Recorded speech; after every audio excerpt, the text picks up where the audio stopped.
waaw yastajlibuuna zaqairan min fadlihi waaw mu ne ñu ngi am ay koom min fadlihi nee na ñu ngi ko amee ci barke Cheikh Al Khalifa waaw nga xam ne bëri na lu nit am yaa ngi ko amee ci barke sëñ Babacar Si mais loolu mooy dëgg mu ne fii dimniha raqabaat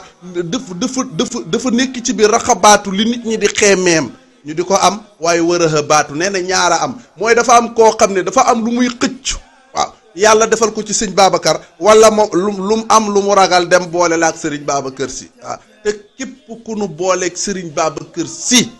nit jaaxal la ci àdduna bu bëgg la jaay doole nga dem ba Tiwaawoon wax ak moom ci rëwdu bi te nga toog di ko seetaan barki yonent bi kooku fa muy mujj lenn daal moo ma xaw a jaaxal mooy entre taalibe ak taalibe moom laa xamul nan la ciy doxalee waaye nit ku la tooñ laa wax joteewuloog moom dara amook moom benn intention bu bon amoo mu ne moom dina la sacrifier nga dem dossier bi jox ko sëñ Babacar jox nga ko avocat bu mag bi nag rëhëbaat loo tiit mu dàqal la ko raxabaat loo xemmee mu jox la ko waaye waajaa nga Tiwaawoon koo koy sëriñ Babacar Si radiyallahu taala dafa am koo xam ne ku ko am fa tabaarakallaahu jàpp naa ne loolu war na laa doy ci barke yonent bi sallallahu alayhi wa sallam